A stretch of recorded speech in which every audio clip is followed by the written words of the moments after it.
안녕하세요. 오늘도 서암TV 서암철학관을 찾아주신 모두가 대길대운 하시기를 기대하면서 서암대정수 구의 비법 강의를 시작하겠습니다. 자, 오늘은 117쪽에 보시면 부모 운이 나와 있어요. 천간지지 연월일이 합이면 아버지와의 관계가 있고 이익이 있다. 또 하사주 연일이 합이면 어머니와 사이가 좋으며 부모 생각을 많이 한다. 이렇게 내용이 되어 있어요. 그리고 이제 밑에 사주 설명과 해설이 또 나와 있고 118페이지는 부부운 보는 법이 나와 있습니다. 119쪽도 역시 마찬가지고 그 다음에 120쪽에 보시면 바람나는 사주와 시기에 대해서 분석하는 방법이 나와 있어요. 121쪽까지 그것이 나와 있고 그 다음에 122쪽에 형제운 해당 육친과의 관계는 자기와 합인가 충인가 살을 봐서 판단하고 같은 곳에 살 것인가를 판단한다. 그렇게 되어 있죠. 연과 일이 충이나 원진이면 형제가 속썩이고 서로 피해를 본다. 그 밑에 또 자세한 사주 해설이 들어가 있죠. 또 자손운에서 자식 수에 대해서 123쪽에 나와 있고 124, 125쪽 자식의 숫자를 보는 방법이 나와 있습니다. 126쪽까지 자식 수고 그 다음에 127쪽에 보면 임신과 출산 임신할 때와 출산할 때의 해의 운세가 좋아야 한다라고 그런 내용에 대해서 나와 있고 또 128쪽에 학생들 학교 입시운에서 사주에서 입시운을 보는 방법 거기에 대해서 나와 있고 129쪽에 보면 수명 계산법이 나와 있어요. 그러니까 이제 사람이 죽고 사는 거에 대해서는 우리 같은 보통 사람이 생명에 대해서 죽음에 대해서 말할 수는 없습니다. 쉽게. 그러나 이 사람은 몇 세 정도 살 것 같다 사주에 그거는 이제 가능한 시기 예측이라고 얘기를 해야지 몇 살이면 죽는다 언제 죽는다 이런 말은 보통 사람이 하게 되면 큰 그 하늘의 벌을 받게 되겠죠. 생명에 대한 어떤 소중함, 경외심 이런 것은 우리 보통 사람은 지켜야 하기 때문에 죽는다 그런 얘기는 쉽게 발설을 해서는 안 되겠습니다. 위험한 시기는 말을 할 수가 있어요. 좀 조심을 해야 한다 그런 시기. 그거에 대해서 129쪽에 나와 있습니다.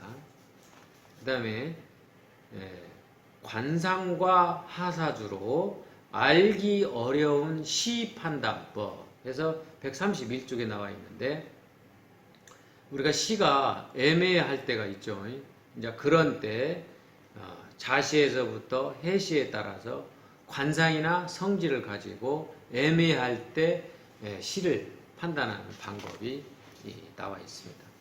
아마 이거는 시를 잘 모르는 분들에서는 시를 판단하는데 아주 중요한 비법이라고 봐야 되겠죠. 그 다음에 하사주로 시간으로 해서 건강도 볼 수 있는 비법이 역시 132쪽에 나와 있습니다. 그 다음에 134쪽에 보면 궁합법이 나와 있고 그 다음에 이제 배우자 운이 100% 좋은 사람은 남자나 여자나 없는데 이 사람은 혼자 살면 좋겠다 하는 것은 어느 정도 확률적으로 알 수가 있죠. 그런 부분에 대해서 135쪽에 자세한 설명이 들어있어요. 그 다음에 우리가 또 하나는 쌍둥이들을 보는데 참 애로사항이 많고 어려운 것이 있는데 136쪽에 보시면 쌍둥이 해설법, 쌍둥이 감명법에 대해서 쌍둥이 사주 뽑는 법에 대해서 아주 자세하게 예를 들어서 사주 예를 들어서 돼 있기 때문에 여러분들 사주를 임상이나 또 영업이나 할 때 많은 도움이 될 것 같아요. 136쪽에 설명이 되어 있습니다. 그리고 이제 137쪽에 보시면 우리가 이 책 이름이 서암대정수 구의 비법이듯이 사주 대정수 정리법에서 대정수 일람표가 137쪽에 있습니다. 그리고 사주 대정수 정리와 사주 세우는 법에서 138쪽, 그 다음에 139쪽에 있습니다. 또 사주 해당 인물 배속표가 이제 140쪽에 있고, 그 다음에 사주 나이 변천법에서 141쪽에 나와 있습니다.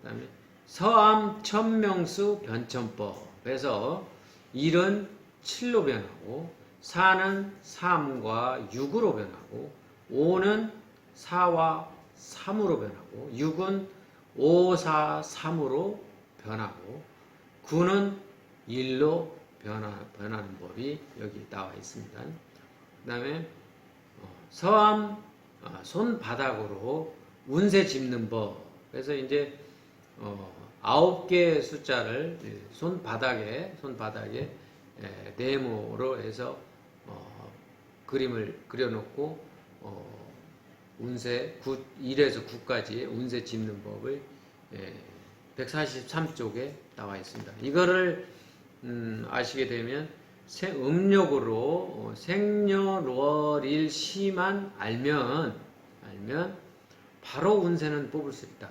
사주는 뭘 뽑지 않아도 예를 들면 해운에서 돌아가는 운세는 사주를 뽑지 않고도 운세는 알 수 있다. 그러니까 언제 어디서든지 간편하게 간단하게 또 쉽게 운세를 볼 수 있는 비법이라고 하겠죠. 그 다음에 144쪽에는 이제 손바닥에 서암 천명수 배속법이 그림으로 해서 숫자와 같이 나와 있습니다.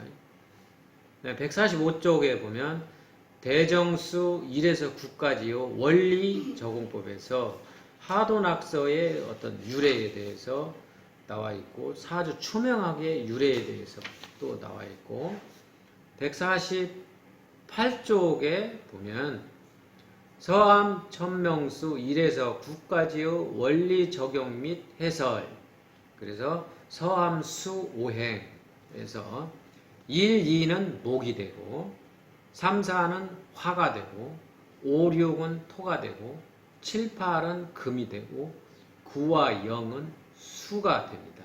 이거를 목화토 금수를 상생 상극 원리를 적용해서 운세를 감정하게 되겠죠. 149쪽에 보면 서암 천명수 해설이 나와 있습니다. 1절로 하늘의 복을 받는다. 하늘이 주는 복이니 감사하게 받으면 된다. 전생에 내가 한 일에 대한 보답으로 생각하면 된다. 이안손, 눈과 손해를 의미한다. 몸이 상한다. 피로하다. 물건을 덜어낸다. 어떤 것을 잃어버린다. 사람과 돈과 모든 재화의 피해와 상처를 말한다. 심하면 사망도 한다는 뜻도 된다.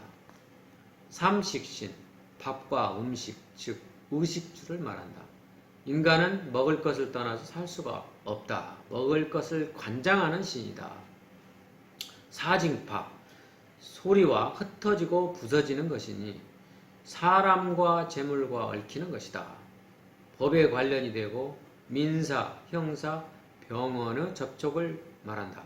여러 사람과의 언쟁이니 세상의 시끄러움을 말한다.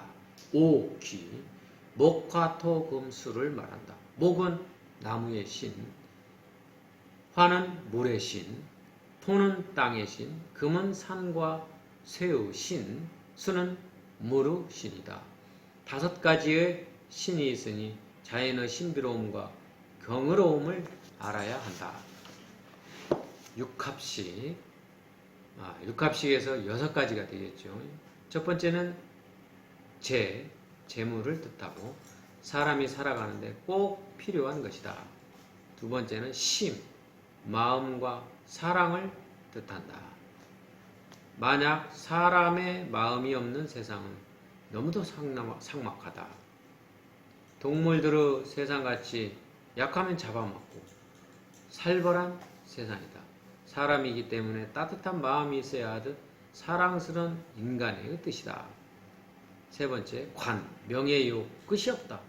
동물은 가죽을 남기고 사람은 이름을 남긴다. 이름을 남기기 위해 여러 가지 고생과 연구를 한다는 말이다. 효, 네 번째는 효, 부모가 있고 자식이 있다. 자식은 부모를 생각하고 조상을 생각하고 영원한 현재는 없다. 즉 현재는 찰나에 거치듯이 나의 뿌리인 부모에게 잘해야 한다는 말이다. 5번째는 덕, 내가 베풀어야 내 것이 된다는 것이다. 내 것만 욕심내고 내가 받으려고 하지 말고 상대를 생각하고 배려하고 하나에서 10까지 감사하면서 사람을 상대해야 한다. 6번째 충, 한 나라의 시작은 나에서부터 시작한다. 나는 작게는 가정에서부터 시작해 크게는 나라가 있다. 나라를 위해서 몸과 마음을 바치고 지키기 위해서는 목숨도 아끼지 말아야 한다. 이 6가지는 육합식으로 내 인생의 영광의 숫자이다. 7진기, 나아간다. 오르고 힘을 쓰고 진출하는 생동하는 신이다. 물고기다. 눈물과 사고와 힘겨운 인생살이의 시작을 알린다. 나가는 길, 힘쓰는 일, 진출하는 일, 행하는 신들이 사람을 나쁜 쪽으로 인도하고 슬프고 애처롭고 피나고 사고나고 이 세상을 떨게 할 무서운 신이다. 8관인, 벼슬과 어진 것을 말한다. 열심히 노력하고 선행을 쌓고 내 것을 베풀면 나에게 좋은 것이 돌아오고 후대의 이름을 얻고 명예와 지위를 얻는다는 말이다. 구태시, 마지막 수인 9수다. 9구는 마지막 이전의 숫자라 끝이면서 새로운 시작을 의미한다. 끝에 있으면 불행한 것이고 시작하면 좋은 것이다. 끝과 시작에서는 말썽이 많다. 놀라기도 하고 기쁘기도 한다. 이상 오늘은 151쪽까지 설명을 해드렸습니다. 책을 가지고 계신 분은 또 내용을 읽으면서 복습을 하시면 되겠습니다.